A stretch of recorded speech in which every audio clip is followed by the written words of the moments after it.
नमस्कार मित्रों। आज चिंतन में गायत्री महाशक्ति है। पौराणिक प्रतिपादन के अनुसार सृष्टि के आदि में ब्रह्मा ने जिस शक्ति की साधना की और विश्व निर्माण तथा उसके संचालन करने में उपयुक्त सक्षमता, ज्ञान, विज्ञान और अनुभव प्राप्त किया, उसी का नाम गायत्री है। उस शक्ति को दूसरे शब्दों में आत्मबल भी कहा जाता रहा है। गायत्री जयंती के साथ ही एक और भी महत्वपूर्ण पर्व जुड़ा हुआ है, गंगा दशहरा। कहते हैं कि इसी दिन भगवती गंगा स्वर्ग से पृथ्वी पर अवतरित हुई थी। राजा सगर के 60,000 पुत्र अपने कुकर्मों के फलस्वरूप अग्नि में जल रहे थे। उनके कष्टों का निवारण गंगा जल से ही किया जा सकता था। उन्हीं सगर के वंशज भगीरथ ने कठोर तप किया और गंगा को स्वर्ग से पृथ्वी पर लाए। गायत्री जयंती या गंगा दशहरा पर्व भले ही दो मनाए जाएं, परंतु वे दोनों हैं एक ही। गायत्री महाशक्ति के अवतरण और गंगा अवतरण में सूक्ष्म तथा स्थूल का ही अंतर है, अन्यथा उनमें से एक को सूक्ष्म और दूसरे को स्थूल कहा जाए तो अत्युक्ति न होगी। आत्मशक्ति का अवतरण ठीक गंगा अवतरण स्तर का है और इसके अवतरण की आवश्यकता सदैव बनी रहती है। आज के युग में तो यह और भी अधिक आवश्यक बन गया है। गंगा अवतरण से पूर्व तो 60,000 सगर पुत्र ही अपने पापों की अग्नि में जल रहे थे, परंतु आज तो स्थिति यह है कि सारा संसार ही पाप तापों से, विकृतियों और विपत्तियों की दहन कारक ज्वालाओं में जल रहा है। मानव पुत्रों को शीतलता कैसे मिले, उनका शमन कैसे कौन करे। आत्मशक्ति, ऋतंभरा प्रज्ञा, उत्कृष्टता और आदर्शवादिता की ज्ञान गंगा की ही इन पाप तापों, विकृतियों और विपत्तियों से मुक्ति दिला सकती है। उनका उद्धार सद्बुद्धि और सद्भावना के शीतल गंगा जल से ही संभव हो सकेगा। परंतु ऐसी ज्ञान गंगा के अवतरण के लिए परमार्थ परायण और कर्मशील तपस्वी भगीरथ की आवश्यकता है। ज्ञान गंगा के अवतरण हेतु ज्ञान यज्ञ की विचार क्रांति की लोकमानस में घुसी विकृतियों और विडंबनाओं को निकाल बाहर कर उनके स्थान पर सत्प्रवृत्तियों तथा सद्गुणों की स्थापन की निष्ठा साधना को वर्तमान युग की प्रधान तपस्या माना गया है, क्योंकि जब तक ये प्रवृत्तियां सफलतापूर्वक नहीं चलेंगी, ज्ञान गंगा के अवतरण का प्रयोजन पूरा नहीं होगा। गायत्री जयंती के इस पावन पर्व पर हम में से प्रत्येक को भगीरथ की भूमिका निभाते हुए ज्ञान गंगा के अवतरण के लिए कटिबद्ध होने का व्रत लेना चाहिए। गायत्री जयंती के उपलक्ष्य में लिए गए व्रतों को पूरा करने के लिए गंगा की तरह निर्मल, निस्वार्थ और अपने पुण्य प्रयासों तथा द्वारा दूसरों के कषाय कलमश धोना एवं लोक मंगल के लिए स्वयं को समर्पित कर देना जरा कष्ट साध्य तो है, परंतु जीवन का श्रेष्ठतम सदुपयोग भी यही है और इसमें हानि कुछ नहीं, लाभ ही लाभ है, पुण्य ही पुण्य है। सहस्राब्दियों बाद ही कभी ऐसा अवसर आता है जब जागृत आत्माओं को नवनिर्माण का दायित्व सौंपा जाता है।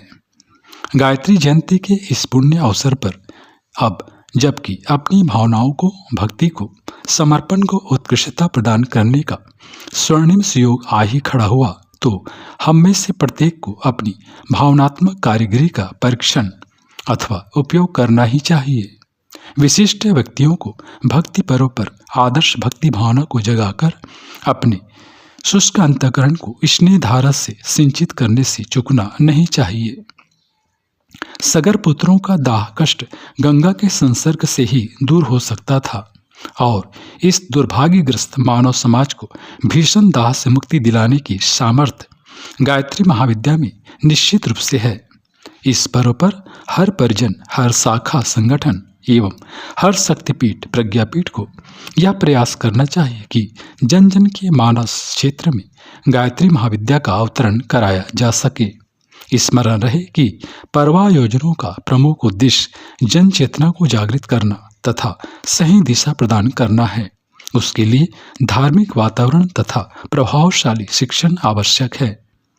गायत्री सद्ज्ञान की, ऋतंभरा प्रज्ञा की, विवेकशीलता और दूरदर्शिता की देवी है। उसके 3 चरणों में यही तथ्य ओतप्रोत हैं। उन्हें विचार क्रांति, नैतिक क्रांति और सामाजिक क्रांति की त्रिवेणी के रूप में जनमानस में बिठाया जा सकता है। व्याख्या करना प्रवचनकर्ता का काम है। सुनने वालों के लिए उसे प्रेरणाप्रद कैसे बनाया जाए, इसका कोई निर्धारित क्रम नहीं है। यह वक्ता की सूझबूझ और मनोभूमि पर निर्भर है। गायत्री पर्व पर बोलने वालों में इतनी समझ होनी चाहिए कि इस महामंत्र के अक्षरों और शब्दों की, उसके 3 चरणों की तथा मूल भावना की इस ढंग से व्याख्या करें कि उसमें युग निर्माण मिशन के क्रियाकलाप की संगति ठीक तरह बैठ जाए। उपयोगी बात कहना कोई ठीक काम नहीं। गायत्री महामंत्र पूजा पाठ भर का मंत्र नहीं है। उसमें मानवीय प्रकृति का हर पक्ष भली प्रकार समाविष्ट है। नारी को भगवान के रूप में मानने का प्रत्यक्ष प्रतिपादन ही इतना बड़ा है कि उससे युग नेतृत्व की क्षमता विकसित करने की योजना प्रस्तुत की जा सकती है। भावनात्मक नवनिर्माण के सांस्कृतिक पुनरुत्थान के सभी सूत्र इस महामंत्र में विद्यमान हैं।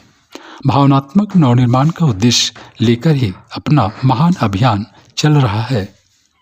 गायत्री मंत्र की आध्यात्मिकता का प्रयोगात्मक रूप क्या है, इसकी व्याख्या के रूप में इस युग के विश्वामित्र, परम पूज्य गुरुदेव एवं परम वंदनीय माता जी के जीवन क्रम को एक सर्वांगपूर्ण शास्त्र के रूप में प्रस्तुत किया जा सकता है।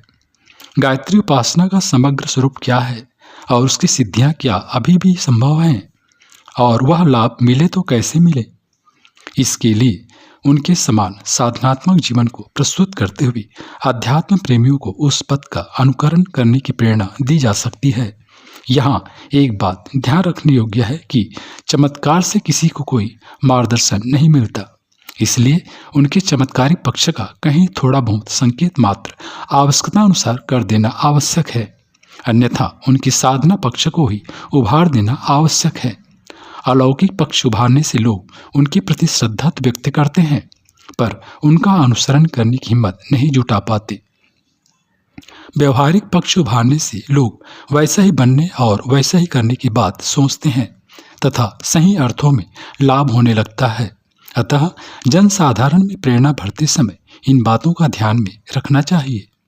मूर्तिमान पवित्रता की देवी गंगा और भावना क्षेत्र में इन्हीं सत्वृत्तियों का संचार ज्ञान गंगा गायत्री करती हैं।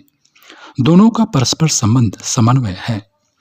गायत्री को भावना कह सकते हैं तो गंगा को क्रिया। गायत्री जब व्यवहारिक जीवन में ओतप्रोत होती है तो व्यक्ति के क्रियाकलाप गंगा के स्तर के ही पवित्र और उदात्त होते हैं।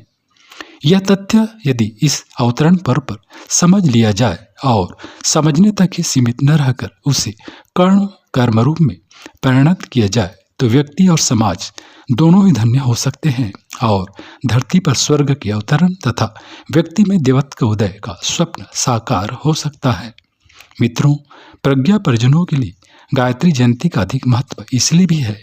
इसी पावन पर्व पर परम पूज्य गुरुदेव ने सूक्ष्म एवं कारण रूप से व्याप्त होने के लिए विश्व कल्याण हेतु स्वेच्छा से स्थूल काया का त्याग किया था। इस पावन पर्व पर की गई गायत्री महाशक्ति की उपासना साधना अनेक गुना फलदायी होती है। गायत्री परिजन परम पूज्य गुरुदेव परम वंदनीय माता जी द्वारा निर्देशित कार्यों को अधिक मुस्तैदी से पूरा करने में जुट पड़ने का संकल्प लेंगे और महाकाल के साथी सहचर होने का पुण्य गौरव अर्जित करेंगे, ऐसी आशा अपेक्षा है।